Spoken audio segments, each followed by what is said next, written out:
Everybody, happy Friday. Happy Friday, everybody. As I'm speaking right now, breaking news, D23 is happening right now. And a lot of cool breaking shit is going down. So I guess we could touch upon that. This is, of course, a question and answer on Friday. I hope everybody's doing well. Thank you for joining me on Friday nights. As always, I know Friday nights is super busy for a lot of you. You know, you're going out, you're spending time with the lady, or, you know, you're doing your thing. So I'm always really appreciative of being with you guys and you guys spending your time with me. First things first, let's handle some business real quick. I want to take a moment to make a quick shout out to my newest patron, Alec. Thank you so much, sir, for being a new patron. I appreciate it, and it's always helpful, and it does help keep the site going. Keep the YouTube channel going, because I do this mostly for free. I really don't get paid almost anything for this. So it's always appreciated. Thank you, Alec, so much. So much. And guys, if you are not a patron and you want to consider it, please do so. I'm going to be doing a giveaway in about a week and a half, when the first of the month, around that time for September, where I'm going to be giving away a book, or I'm going to be giving away an Amazon gift card. All you need to do is be a patron at the $5 level, and you get subbed into that. All right, with that said, you guys are awesome. Thank you. Hey, Billis. Hey, Jesse. Happy to be here. Thank you for being here, guys. It's always appreciated. Let's get into some questions. Got a few people here. First things first. Let's go to Twitter. Just curious on your opinion on how East of West has evolved. It's my personal favorite with some of the best world building. I am actually really behind on East of West. However, I really dug what Bendis was doing, creating that world where you've got the Horsemen of the Apocalypse, that they're coming back, and, you know, one of them is looking for their son. Yeah, it was their son. It's been a minute since I've read East of West. I just kind of fell off, man. There were a few delays for it for a while, and I dropped off it. But that's always one of the series that I always intend to come back to. East of West is really cool. For those of you that haven't read it, it's by Jonathan Hickman, and Hickman doing what Hickman does best. Hickman does best. He does the world building, and it's really good. If you haven't read it, mainly it's a story about the four horsemen of the apocalypse, and they're coming back. One of them wakes up just a little bit early. Hey, Matt. One of them wakes up just a little bit earlier than what he should have, and a lot of shit goes down that I'm not going to give here. It's really good, though, and the world that Jonathan Hickman is able to build is just incredible. It's so good. I think it's one of his best stuff. I still have not read the most recent Powers of X, Matt. I've been meaning to. Read that. But you need to watch Gemstones, because Gemstones is awesome. Flip Otaku asks, Lou, why are you so awesome? Man, I don't know. I don't even think I'm that awesome, to be honest. I'm just a regular dude who puts YouTube videos up a couple times a week to help people find comic books. That's really all it is, man. But I appreciate it. I appreciate the compliment. Ferran Capadia asks, I've read Miller, Bendis, and Brubaker's run on Daredevil, and Brubaker's run leads into Shadowland. Why is this so bad? Bonus questions would be in regards to people finding Wade's run on the character to be polarizing, due to going back to the roots. What are your thoughts on that?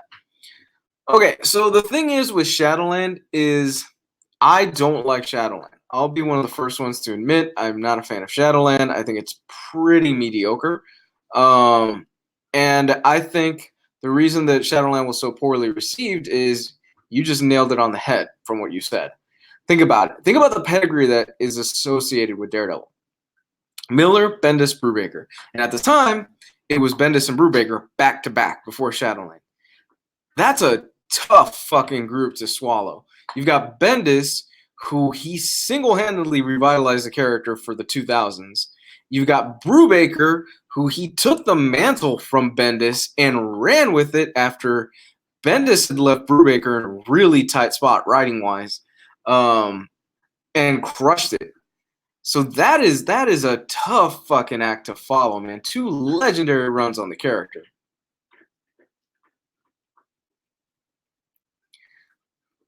That is a ridiculously tough act to follow. I would have hated to have to follow Bendis and Brubaker.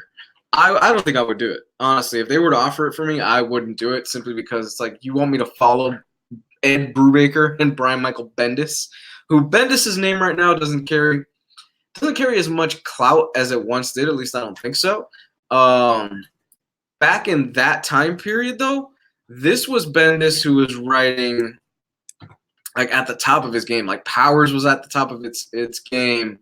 He also had he was doing Daredevil. He was writing quite a few things. He was also doing a couple of indie crime books as well.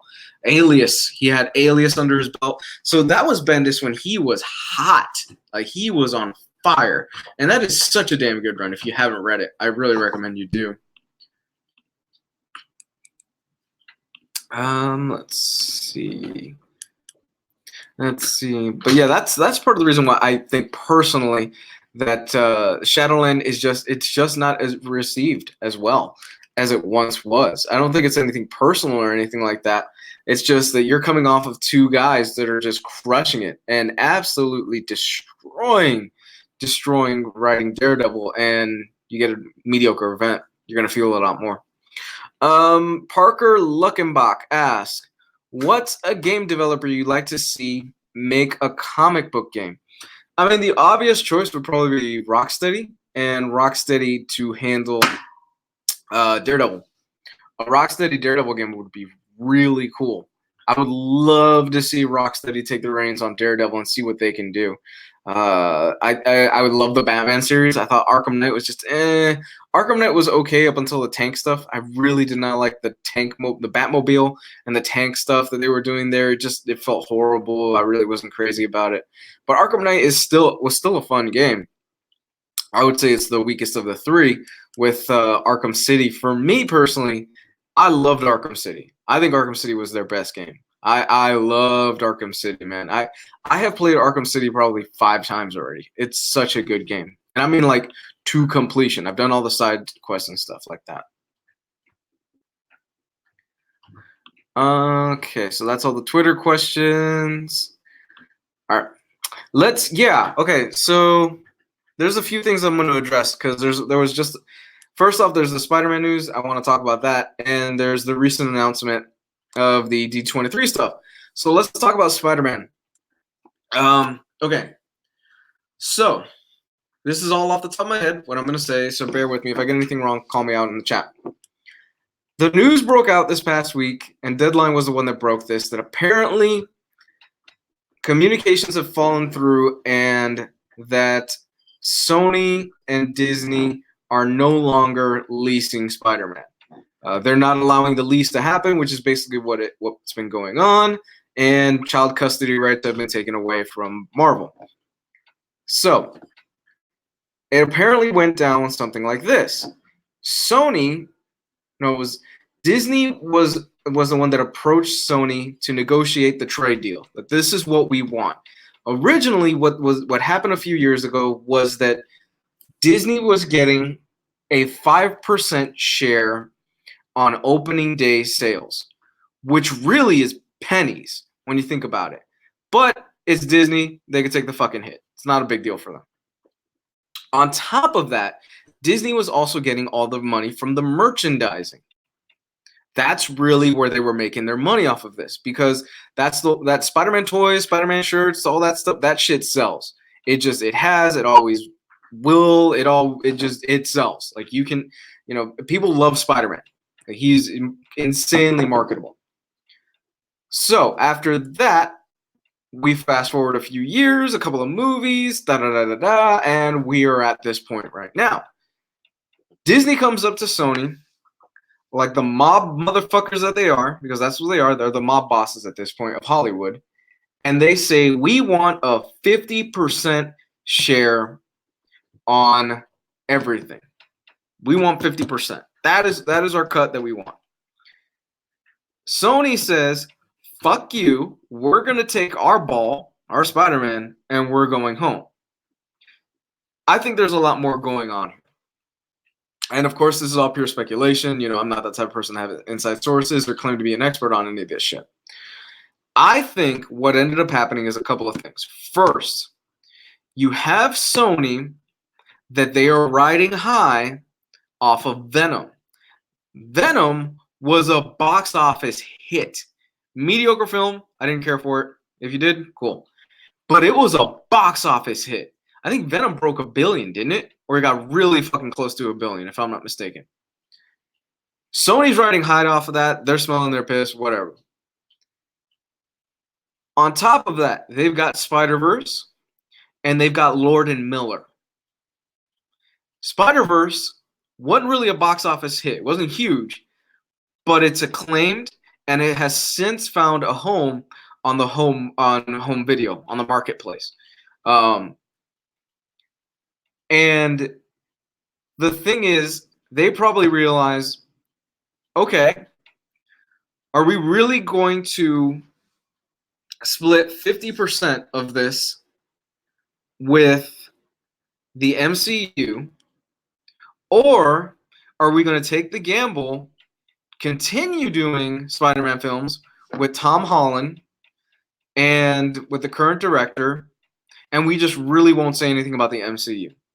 Because, let's face facts, the general movie-going audience probably doesn't know that won't realize that much of a difference. Like my mom, she'll go see a Spider-Man movie, she's not going to care that Peter Parker is in the MCU or not. Yes, that's a big deal for people my generation and younger and stuff like that.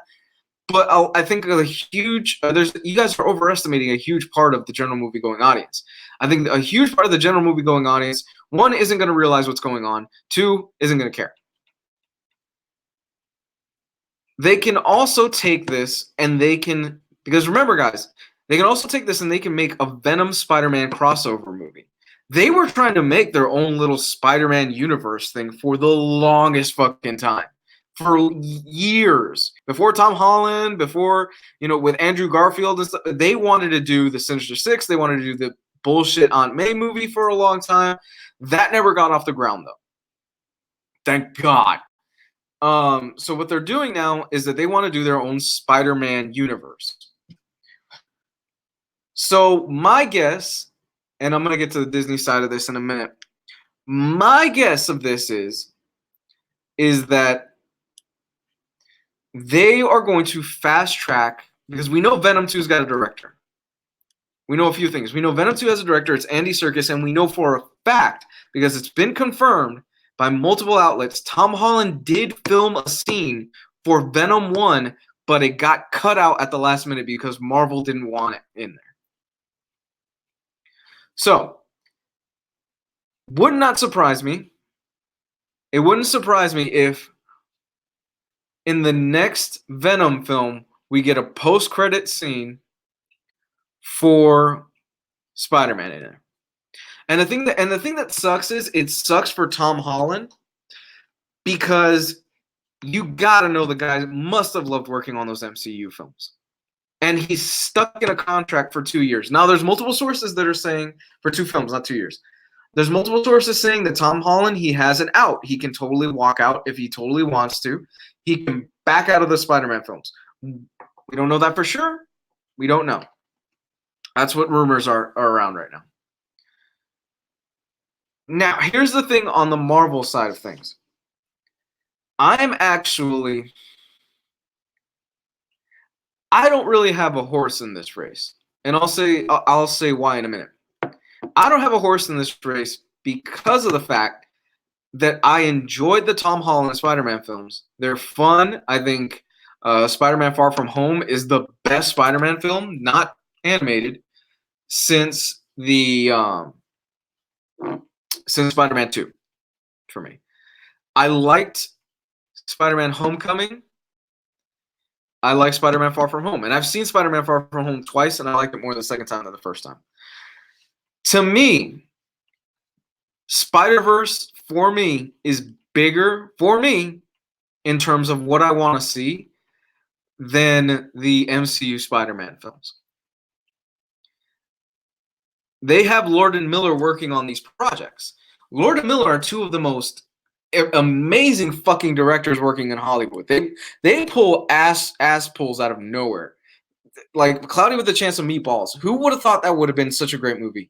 Fucking 21 Jump Street and 22 Jump Street. Who would have thought that 22 Jump Street and a 21 Jump Street would be so damn good?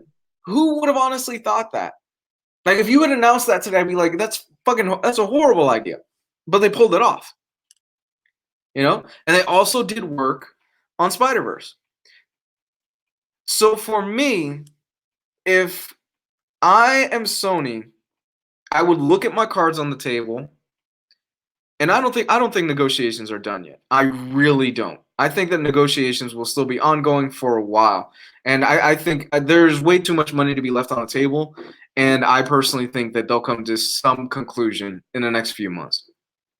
For me, I'm Sony. I'm looking at all the cards on the table. I see I've got Venom, I've got the Spider-Verse films, which we know they're hits already. What can we do with them? And we've got Spider-Man now. 100%, we've got Spider-Man. I'm sure Lord and Miller, they're probably working on pre-production right now for the next Spider-Verse film or the Spider-Gwen film. I would fast-track a Spider-Man film directed by those two so fucking fast, it would make your head spin. Like 100%. I would have been, if I was Sony, I would have called those motherfuckers up the minute the negotiations would have fell through and be like, okay, how bad do you guys want to do a Spider-Man film? And we give you free reign to do whatever you want. Easy. This is what's going on right now. This is the state that we're in right now. What do you want to do with Spider-Man? Because those are the two guys that they are able to take a real bad concept or a real bad situation and make it fucking gold. So on the side of Marvel, it sucks because I was really curious to see where the Spider-Man stuff is going to go going forward. I was really, really excited to see that. But, you know, at the same time, it doesn't look like that might happen. I think the negotiations will still keep ongoing. There's way too much money to be lost here. And the fact that there'll be a huge, huge hole going forward for Sony Spider-Man-wise. Because he is so intrinsically tied right now to the MCU, especially after the last film. You've got Happy Hogan. You've got, you know, the relationship that he had with Iron Man. I just don't see there not being a huge hole left behind if they do decide to go through and it completely falls through. Yeah, Charlie Rogers. Let me see. I could actually put this up there. I always forget to do this. Supposedly rumors are they've already worked out a new deal for Spidey and the MCU. There's been so many fucking rumors going on over the past 72 hours, over the past 3 days that all this has been released. There's been rumors saying that they're still working on a deal. There's been, you know, negotiations going on. There was even a photo with Tom Holland apparently with Robert Downey Jr. saying, hey, you know, with Tom Holland with like a photo with Robert Downey Jr. where they were saying in the photo, we did it, Mr. Stark, and they're holding action figures. So who knows? Who knows? They might have worked it out. You know, by the time we finish this live stream, they're doing D23 right now, and they're making a bunch of announcements right now. They could have just said, yeah, we've reached an agreement, da-da-da-da-da. You know? I think there's way too much money to be left on the table, and, you know, that's my 2 cents. I also have to give Sony the credit for the balls it must have took to say to Disney, fuck you, we're going our own way. We're not going to take this 50% deal. Like, that is way too much. Look, whether we like it or not, Disney owns like 40% of Hollywood at this point. It is ridiculous. It's a monopoly. Let's call it what it fucking is. Disney at this point is pretty much a monopoly in terms of entertainment. Like, it really is. And Sony isn't in the best place right now to negotiate film-wise. For them to have the balls to say that, I will give them credit in that area. You know, as somebody that was a little bit disappointed with the Disney-Fox merger, because I kept thinking, well, what did we lose? You know, what did we just lose by Disney and Fox merging together? We just lost basically films that we would have never gotten, and, you know, potential films that we will never get. You know, we would have never gotten a Logan. There's no fucking way in hell Disney would have given us a Logan film. Wouldn't have done it. Would not have done it. We would have probably gotten an R-rated Deadpool. You know, they probably wouldn't have done that. So, you know, I applaud Sony in a lot of ways, but at the same time, if they do go this route, it's going to suck, and I really hope they don't fuck it up. All right? So those are my thoughts on that. Let's just kind of move on right now. Let's kind of see. We got a few more questions. So taking such a big chunk of it's very greedy. It's very greedy, and Disney knows they have such a huge monopoly on the film industry that they can push their weight around, you know? They can totally push their weight around if they want to. Part of me just wants to see Sony just carry on Spider-Man films with Tom Holland and say, fuck Disney. I disagree with Disney's offer since they have the right to basically the whole franchise. Yeah? They control a huge chunk of Hollywood, man. Austin Caldwell, did you see Stipe KO DC? I did. Oh my God, what a knockout! Beautiful knockout. Zombie Slayer, did you watch the Combat Pack trailer for Mortal Kombat 11? Yes, I did. I'm super excited. I think Joker being in there is kind of generic. I'm like, really, Joker? Okay, you know he's in every like fighting game, like the DC stuff, and they've got that relationship with the Nether Realms, and I'm like, all right, that one was kind of disappointing. Spawn being in it, totally badass. I'm really hyped for that. He was my main back when I was playing Soul Calibur 2. That shows you how old I am. On the original Xbox, I used to love playing Spawn in Soul Calibur 2 back in the original Xbox. Terminator, awesome. I love that idea. Yeah, Combat Pack is pretty dope, man. Sindel's back. Yeah.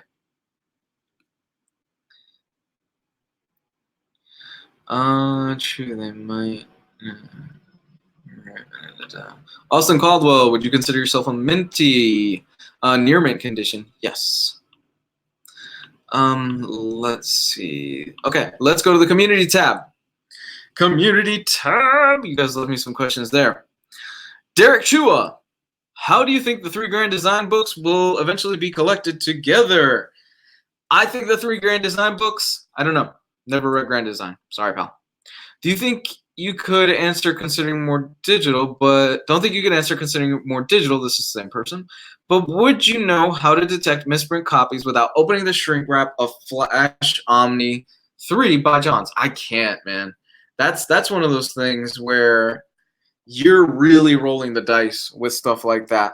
My best bet for you would be, hey, if you really want to roll the dice and take that risk, that's perfectly fine.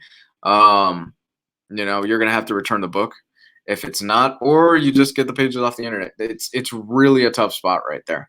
There's really no way to be able to tell if a book is defective or not until you actually open the book. Or, you know, you see people post online. The Miles Morales omnibus, the binding of that was shite. It was really shit. And a lot of people were posting that on the Facebook group saying, man, this binding is really garbage. What the fuck? And a lot of people avoided buying it. So that's another way. You can just pay attention to the market, and the market will tell you if the binding is horrible or not. And plus, you know, you've got guys like Gabe and Omar and Jess and Riley and stuff like that who they'll post up videos telling you stuff like that. They're pretty good about that stuff. Especially Gabe on the social media. On Instagram, he's been updating that like fucking crazy. So a lot of respect to him, man. Okay. Oh, yeah, I really wanted, man. Phyllis, yeah, I was gunning for Ash from the Evil Dead Mortal Kombat, but this doesn't look like they're happening now. Terminator is awesome, though. I wanted Ash. I wanted Ash so badly, man. That sucks. I really had my fingers crossed for that. Let's keep going. Dustin D. Zimbala, what do you think makes an anti-hero? I'm asking because I've seen people call traditional heroes like Batman or Superman anti-heroes. And I've seen people throw the term anti-villain around. Honestly, I don't know which one annoys me more. Anti-villain is not a term that I am too familiar with. I haven't seen too many people say anything about anti-villain. I have seen a lot of anti-heroes. For me, an anti-hero is somebody that... Okay, so this is just my take on it. Punisher to me is an anti-hero. Spider-Man to me is a traditional hero. And to me, the line between that is it depends really on the morals of a person. For example, for me, the anti-hero usually does things out of spite, out of anger, out of hatred, things like that. For example, you take a character like The Boys, okay? The Boys is really hot right now. Billy the Butcher, for me, is an anti-hero. he will go the extra mile, including fucking over some of his own people sometimes, to get what he wants. John Constantine is a perfect example for me for that. He's an anti-hero where he will go the extra mile to get what he wants, including fucking over a child. You know? Because if you read the beginning of the Jamie Delano stuff, his actions caused the death of a child. So John to me has always been an anti-hero. Then you've got the Punisher, who I think has always been an anti-hero as well. And I think he's a perfect example of the anti-hero, where he's murdering people. Because let's not mix words. He's a murderer. He's murdering people. Yes, they are horrible, horrible people that probably do deserve to be killed. He's murdering people, but he's doing it out of anger and a place of darkness. Does that make sense? I hope that makes sense.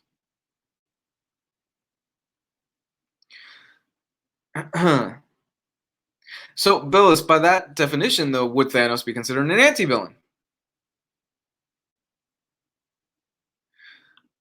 Let's see. Okay. Jeremy Fedor, will the series / movies on Disney Plus be permanent or revolving like Netflix?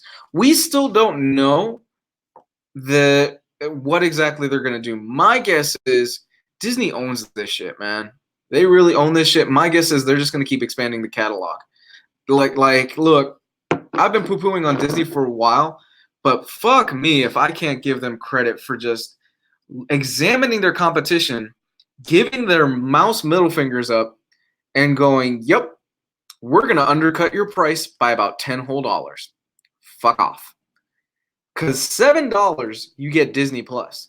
And that is not a small streaming service.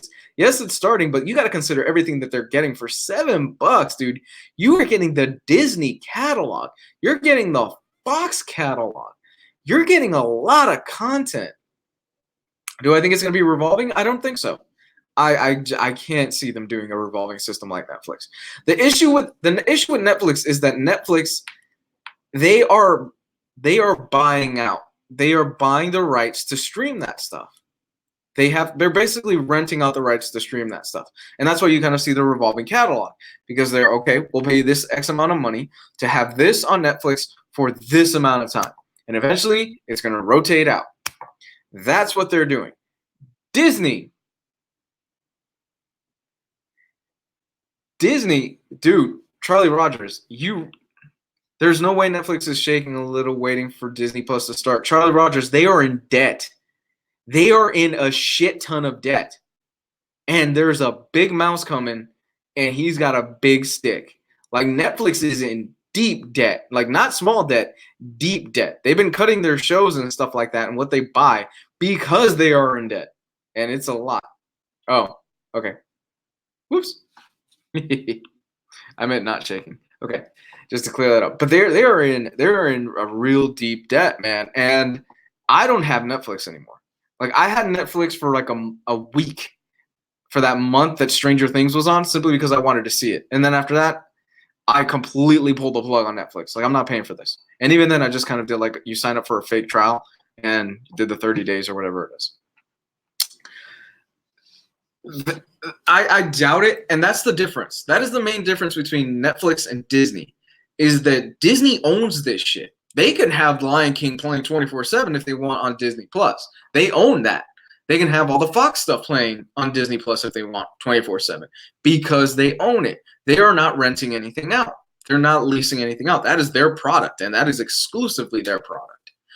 And that's kind of why Netflix was doubling down for a while on original programming, because they wanted to get out of, we have to buy The Office, or we have to continuously renew Friends for whatever fucking reason that we want to renew Friends for so long. They were trying to invest heavily on their original stuff. And it kind of bit them in the ass because they kept pumping out original content, and the original content, a lot of it, let's be honest, not that great. Not that great. Their original content has been not that great. Yeah, they have The Simpsons, you know, and Chase Choo. To a lot of people, The Simpsons might not be that big of a draw, but there are a lot of fucking people that The Simpsons is a huge draw, and they will pay cash to be able. They will pay $7 a month to get every single Simpsons episode in one spot instead of having to buy the DVDs and stuff like that. I'm curious if once like the seasons start, will you get a new episode of The Simpsons like day and date? Like if I'm watching Fox, I'm like, all right, cool, that was a funny episode of The Simpsons. If I turn on Disney Plus after that, that same episode will be there. Or if it's going to be a thing where it's going to take a while, like you got to wait for the full season and then they dump the whole season in one go. That's where I'm curious about. I don't know how that's going to work. But for $7 a month, man, you are getting Disney Plus and you're getting a lot of stuff. And then on top of that, think about this. On top of that, you can go $12 a month and you get ad-free Hulu. I think it's the ad-free version of Hulu, and you get Disney Plus. And I think what is it, like $15 a month? You get ESPN thrown in there. I went to a school primarily filled with dude bro Christians. All that they watched was ESPN. They fucking loved ESPN. ESPN was the second coming of Christ to them. Like they had that shit on religiously all over that school. Maybe it's because they're not supposed to jack off. I'm not exactly sure. But they had that stuff on the entire time. There are dude bros out there that they will get that package just so they can cut the cable and they can have ESPN. So it's an insane bundle. You get ESPN Plus, Disney, and Hulu. What was that for, like $15? Is that $15 a month or was it $12? Because I know Disney Plus and Hulu is $12.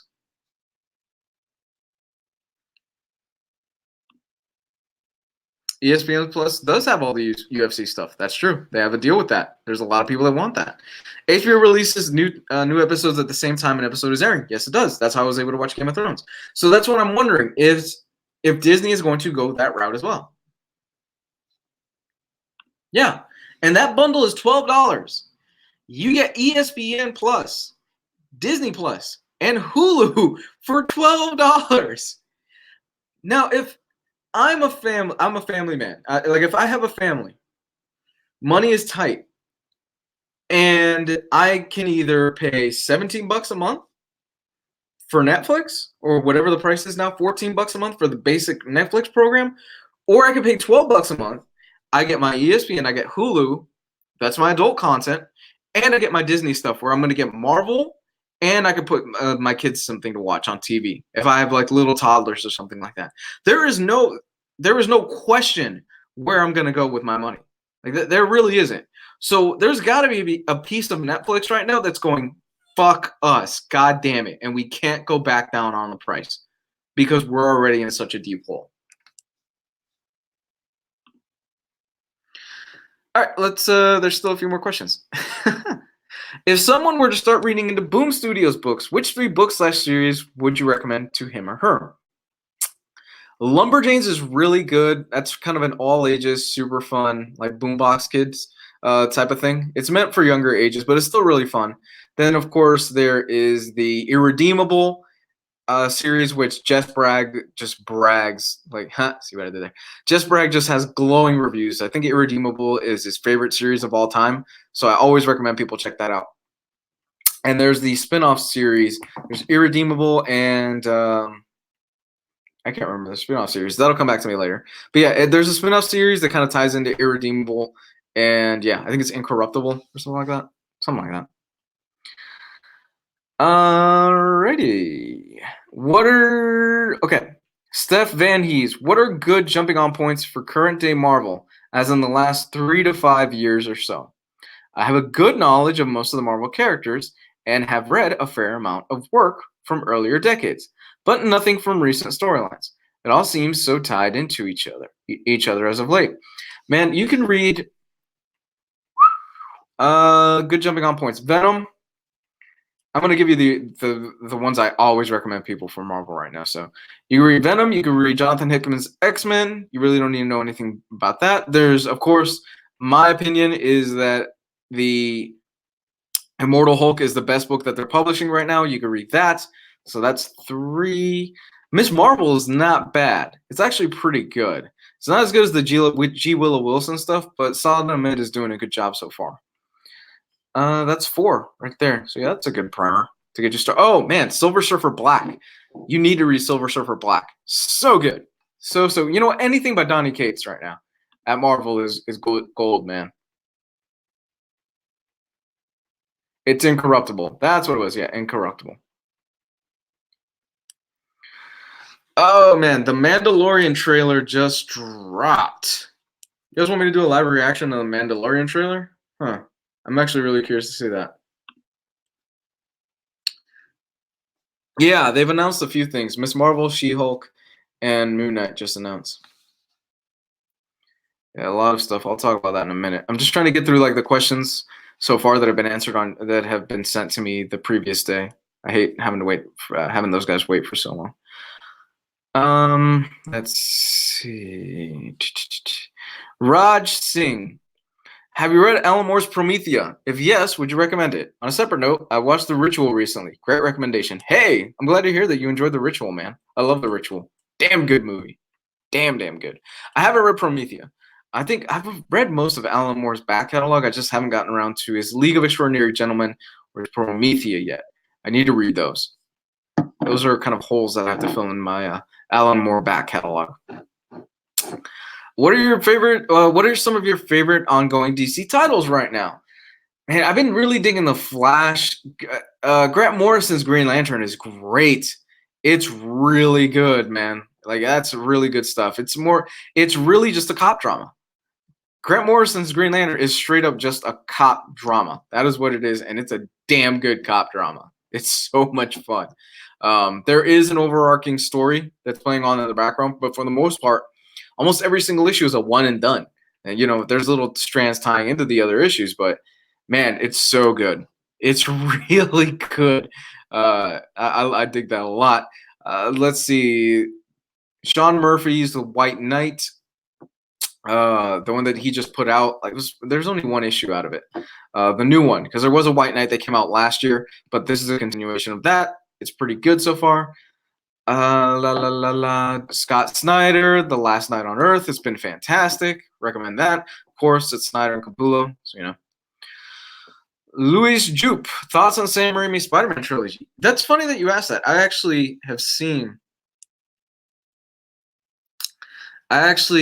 went back recently and watched the Spider-Man trilogy from Sam Raimi. That holds up really well.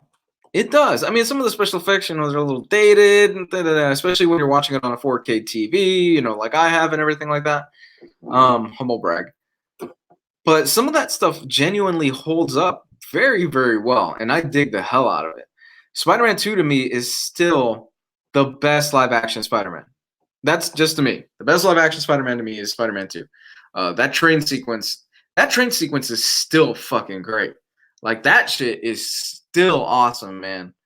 It holds up really, really well. And as a film, I really dig Spider-Man 2 a lot. 3, I watched 3 recently, and I didn't hate it as much as I did originally when I saw it. You can tell the Venom stuff was kind of shoehorned in. Like, and Raimi has gone on record saying he never wanted to do Venom. Like, he just wasn't a fan of Venom. He was always kind of a fan of, like, the classic Spider-Man characters, so he wanted to do that instead. He wanted to do Vulture for the longest time. He wanted to do the Lizard for the longest time, and, things just didn't happen. He couldn't get it done. In fact, he wanted to come back for a 4, if I remember correctly. And Tobey Maguire said, I will come back for a 4th Spider-Man film if you get Sam Raimi. And Sam Raimi wanted more time to develop it, and da-da-da-da. And Sony said, fuck you, no, we're not giving you more time. We want to get another Spider-Man movie out the door. But I think more than not, the Sandman stuff actually works rather well in Spider-Man 3. I think he's a cool villain, and, it works. It's the Venom stuff that really just doesn't work, and then you've got Peter dancing, and this is okay, yeah. But Spider-Man 1 is. So if I had to rank the Raimi trilogy, it would be Spider-Man 2, Spider-Man 1, Spider-Man 3. That's how I would rank them. Yeah. Oh, jeez. Yeah. Okay. Yeah. Okay. So in Spider-Man 1, he's supposed to be in high school. And Tobey Maguire was like in his late 20s, and it's pretty painfully obvious too. You're like, this motherfucker looks like he's 30 plus, and he's in high school. It's kind of funny looking back on it now, and that's one of the things that I really liked about the Tom Holland films, It's like, no, Tom Holland is actually pretty close to that age. He's in his early 20s.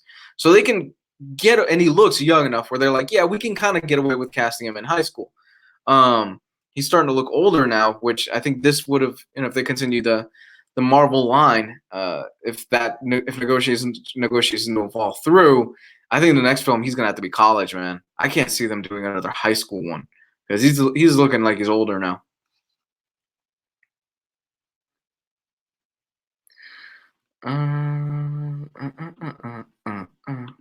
All right, a few more things. Last one from the YouTube comment section. Louis Jupe. No, whoops, my mistake. Raj Singh. What are your top 5 comics from Valiant? Harbinger. I'm gonna go with the classic. I like Faith. Faith isn't bad. It's a fun series. Harbinger, Faith, Exo Manowar, Bloodshot. Harbinger, Faith, Exo Manowar, Bloodshot. One more.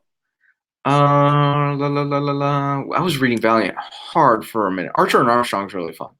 But I've only read like the early years of Valiant. I haven't deep dived into the newer stuff, even though I know I should. But Valiant's got some good titles, man. It's a damn shame that Valiant doesn't get as much love as it totally should. Valiant really deserves more love. They are a good publisher, and they constantly keep putting out good books that just people, they want the big two. They want the real big two. That's really all that people want at the moment, which kind of sucks because it doesn't look like we might have a DC Comics in a few years. Yeah, I can't watch that dance scene anymore. Yeah, the dance scene is just painful. Oof. Tariq Askew. I've been reading Prometheus. Very good. Cool. I need to come back and read that. Multiversity 777. Where do you think the Mignola Hellboy verse will go in the next few years? Well, they've already finished the timeline moving forward.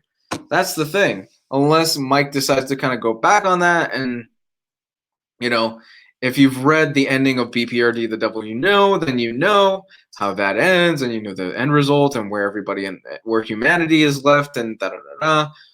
So I think it's best if he just leaves it where it's at right now. For me, the ending of Hellboy and the ending of the BPRD, timeline-wise going forward, was really satisfactory. I liked the ending.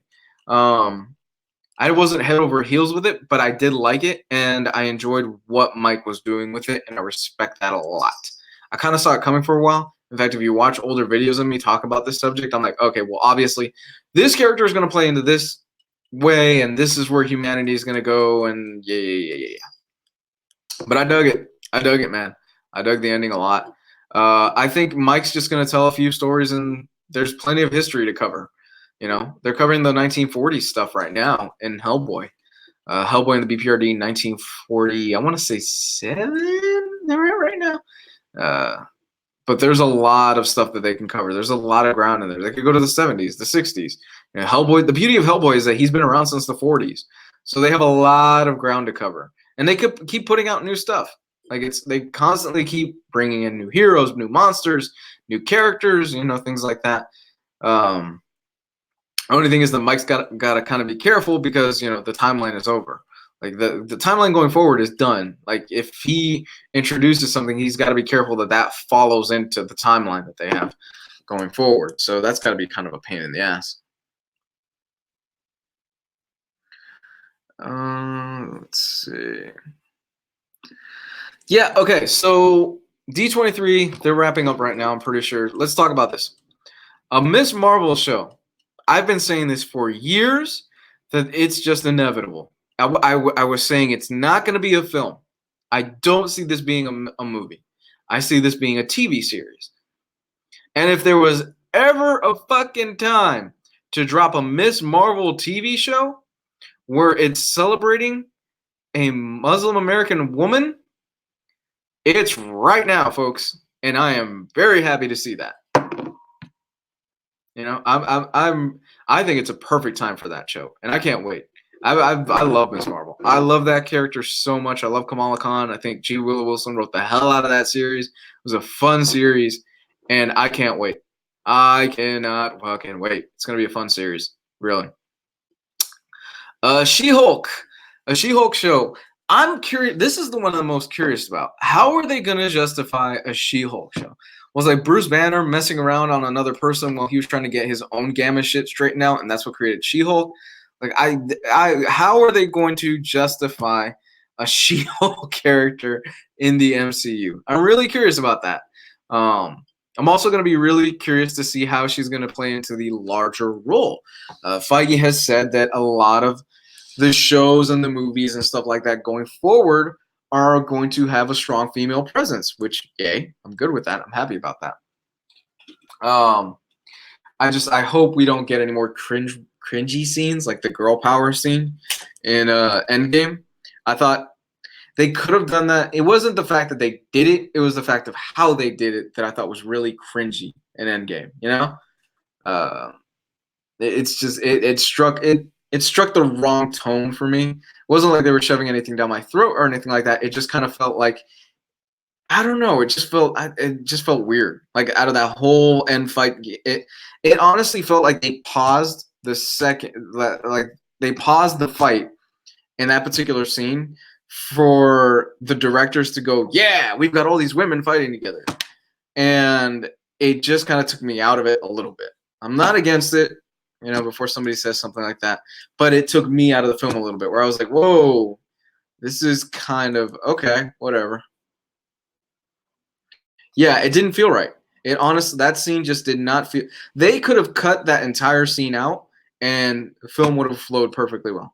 It's one of those things where if I was the Russo brothers or the editors, I would have looked at that scene after we have filmed it and go, yeah, let's cut this out. Like, or let's try to do this a different way where, you know, we have, instead of them just posing there, because there's like a moment where they all pose there in front of each other and they're all just slowly walking and stuff like that. I would have been like, well, we can do this a different way. We can do this kind of like a flying shot where we're cutting in and you see all the female characters and they're fighting individually. And, you know, we get that one shot where they fight together. And, you know, it felt really forced. I didn't like it. It really just stuck out to me like a sore thumb. And I'm not one to really cry foul about that stuff. You know, that's not really me. So I'm really wondering how the She-Hulk dynamic is going to work and play out in the overall MCU thing, because, you know, there's some of these characters are going to have to tie in some way, shape, or form going forward into the grander films. And the thing is that I'm also wondering, Marvel must have had big plans for Spider-Man. Who's going to take on that mantle now? Who is going to be their new Peter Parker, that character that high school audience kids can relate? I personally think Kamala Khan can be that character. I really think, man,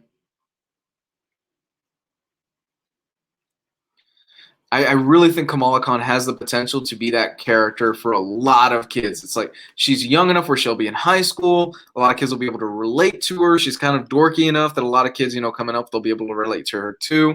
So I think I think going forward, there's gonna be a huge push for Miss Marvel Kamala Khan. I really do, and it would not surprise me if a few years down the road you see her in like a larger Marvel product, like New Avengers or whatever it is that they want to call it. Would not surprise me at all. Because you got to think also going forward, what do they have? Like, what do they have on the shelf? All these characters they've been building up for years, they kind of don't have anymore. Captain America's out, you know. Iron Man, he's out, you know. Those are two huge tentpole characters for the MCU. Black Panther isn't going to be around for a few more years. I was kind of hoping that for the next phase we would get another Black Panther movie. It isn't happening. We're going to have to wait until phase 5 for that. Spider-Man is apparently out right now. So Disney really is kind of back to square one in a lot of ways, because they've got to reintroduce a lot of characters. Like, if you go up to the general populace right now, you go, oh man, I'm excited for Shang-Chi. Who the fuck is Shang-Chi? That's the reaction you're going to get. Most people don't know who Shang-Chi is. There are a few names in there. You know, you got Blade. People know Blade. You know, a lot of people know Blade from the 90s.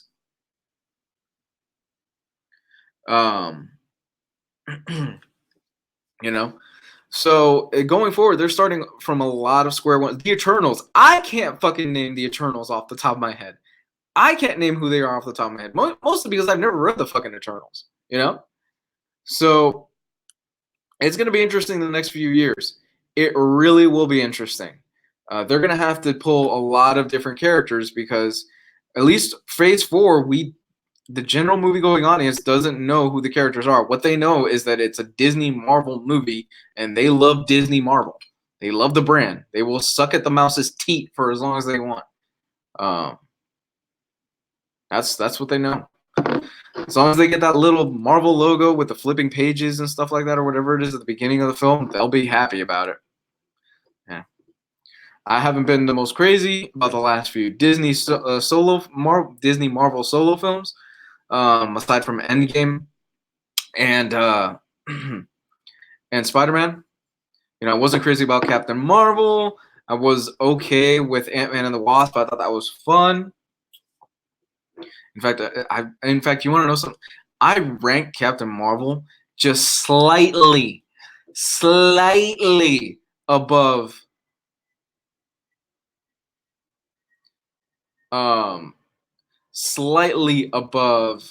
Thor: The Dark World. Like, that is bottom of the barrel for me. Thor: The Dark World is the worst film, obviously, that they've done. But good God, like, for me, Captain Marvel was like right there next to it. I fucking hated that movie. Am I using? What if they get the little girl from Wonder Woman to play Kamala? Jon Snow is Wolverine. Man, I don't think we're getting X-Men for a while. Yeah. You got to think that they're Marvel just got back the Fox stuff. And last year we had Marvel just got back the X-Men, I should say. And last year we had a X-Men film. It wasn't even last year. Holy shit, it was this year. Good God, that's how bad it was. We got an X-Men film that almost nobody went to see. Marvel is going to be sitting on the X-Men for a while. We might get a few teases here and there. You know, we might get a few little X-Men pop up here and there, maybe in the after credit scenes, da-da-da. But a proper X-Men film, they are going to hold on to that shit for a while, and they're going to let the fervor of the Fox X-Men stuff die down for a bit. We will get a Fantastic Four film before we get a Marvel X-Men film.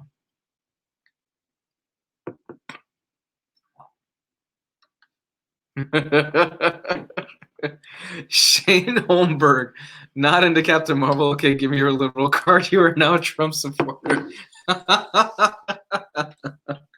Oh my God, man, dude, I'm. You know what? I see it all the time.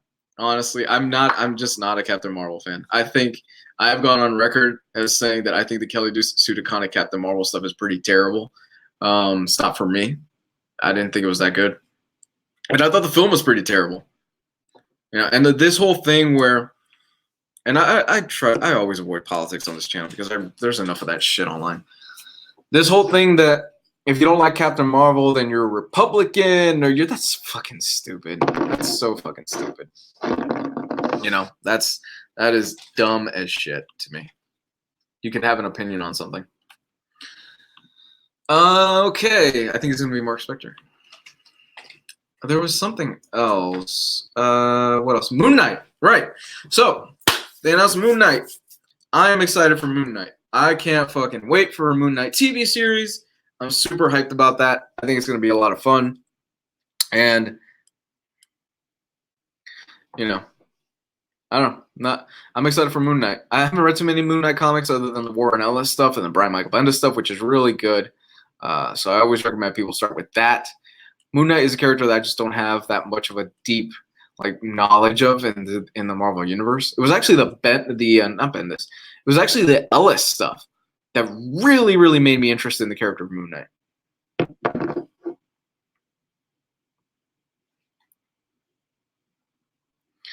Have Ellis write those Moon Knight scripts. That's not a bad idea.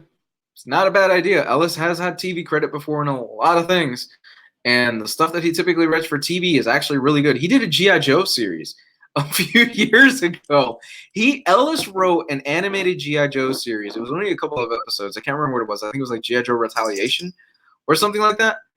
And holy shit, was it good. Like, it was badass, man.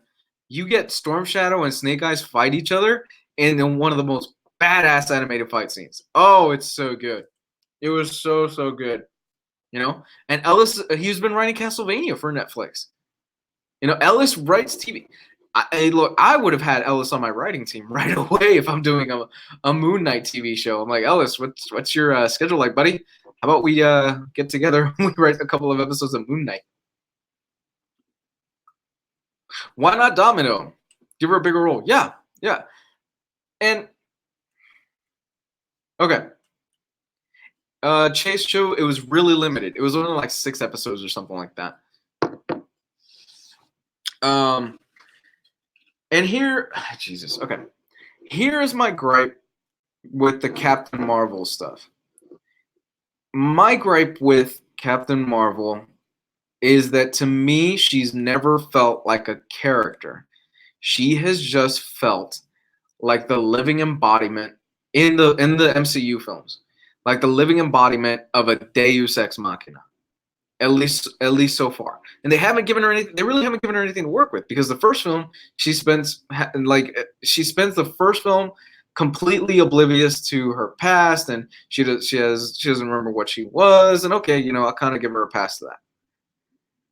But the first entire film of Captain Marvel, to me, was just her basically being stiff as a board, being boring, and there was no threat. They kept saying throughout the promotion, she's the strongest there is in the whole universe. Okay, cool. All right. So that means that whatever you throw at her in this film, there is no threat. There are no stakes in this film. I know going right into it, right off the bat, she's going to be able to flick off anything that comes at her, you know? And I don't know if that was because they were afraid to kind of have something that would be kind of considered stakes, because she is such a prominent female character to a lot of women out there and a lot of feminists out there, that they're like, no, we won't really touch this, so we're just going to make her extremely powerful and completely perfect without any flaws.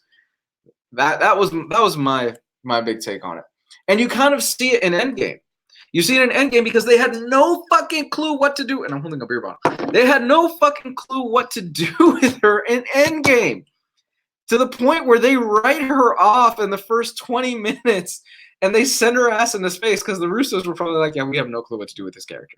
Like, she is ridiculously powerful. Like, what are we going to do with this? Like, she takes on a whole starship. So we're going to bring her back at the end and we'll figure out, like, in the battle moment for her.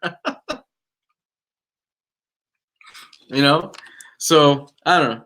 They haven't given her, for me, they haven't really given me a reason to care about her character, or given her really a character to care about. They barely even use her in Endgame after saying she was the strongest Avenger. Yep. IMDb shows that Ellis is writing a Grapple series. It was one of his early 2000s Avatar books. The Adventures of a British combat magician named William Grapple. I need to check that out.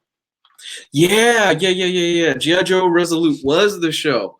That was great, man. If you get a chance, I really recommend it. If you guys out there and you're watching this and you're like die-hard G.I. Joe fans, and you have not seen G.I. Joe Resolute, I think the whole thing is on Netflix. Not Netflix. The whole thing, you can find it on YouTube, I'm pretty sure. It was a small 6-episode TV show that Warren Ellis wrote with beautiful animation. I think it was meant for, if I'm not mistaken, I think it was like for Adult Swim. Like Adult Swim was airing the 6 episodes or something like that. And it never got too far off the ground, but it was still really badass. It's beautiful. There's some beautiful animation in there.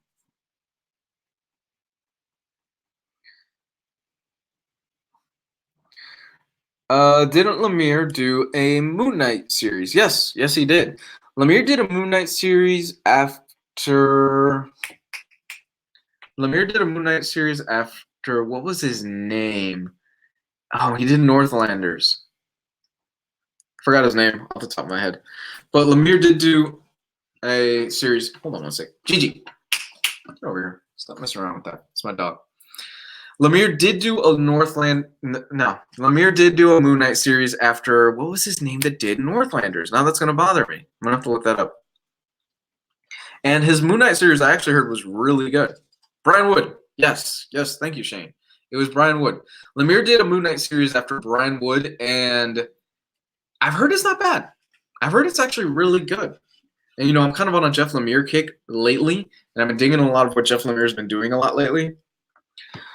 So I might end up checking that out. I'm going to be on for another 5 minutes, guys. I usually go a little bit longer, but it's been a hell of a long week at work. So I'm meeting you guys about an hour today. It's been just one of those weeks. That's all. One of those weeks. And I kind of want to just go to bed pretty soon. Hey, stop eating that. My dog, she ate something. Come here. Come here. Oh, come here.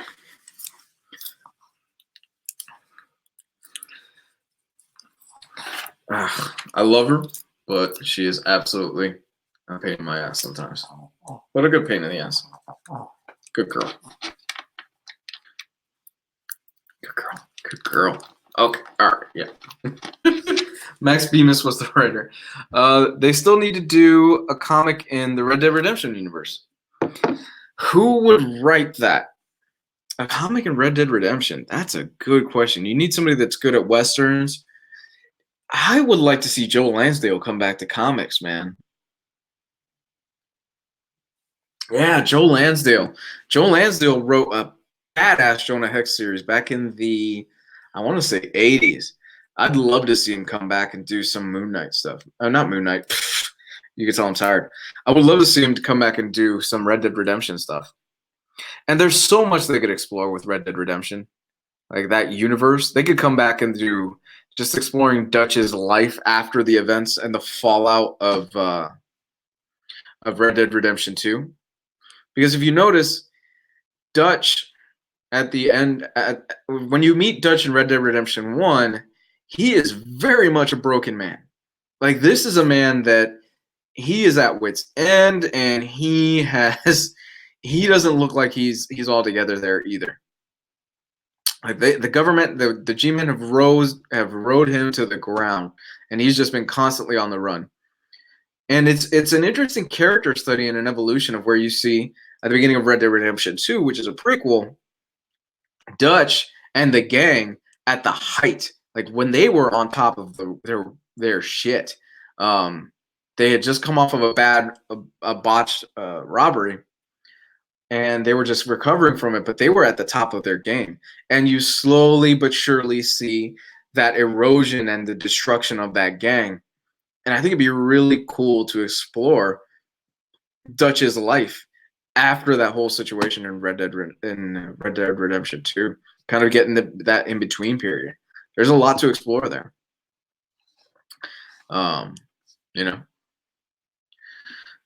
Okay, Moon Knight or Batwoman series? Which will be better? Dude, that's hard to call. I can't tell you off the bat. My money would probably be for the Moon Knight series. And it really has nothing to do with Ruby Rose or Batwoman or anything like that. I just think that Disney's track record is better with this type of stuff than CW. You know, and in recent years, CW stuff has apparently gotten better, but I really am not a fan of the CW 24 episode model. I can't do it. I can't fucking do 24 episodes a season. I can't. I really can't. One, there's too much filler. Two, I don't have that time in my life anymore, especially now that I'm doing 5 videos a week for you guys, which I'm thankful for. Thank you. But I just don't have that time in my life, man, to invest in 24 episode seasons. I just don't. My time is way too much precious. My time is way too precious. And, you know, a lot of you guys are probably younger out there, but you guys will learn as you get older, your time gets really precious. Like, it's the most valuable thing in the world. You can never get that back. That is one of the few things in the world you can't get back. So, in fact, most of my week now is I work out in the morning, go to work, come home, I edit videos, record voiceover, you know, whatever I got to do. And I usually get about 2 or 3 hours where I could just kind of chill, relax, watch a movie or play some games or something like that, or read comics, and then I just knock out and go to work. You know, it's tough, dude. 8 to 12. Is that your work shift? 8 to 12, man? Is that where you're working right now? Eastbound and Down seasons are great. Yeah, I like Gemstones, so I need to go back and watch that. I've heard Vice Principal's actually really good too. Oh, you're talking about the episodes. Yeah, 8 to 12 episode lengths are what's perfect for me. I love 8 to 12 episodes, and I'm golden. I don't need anything else other than that.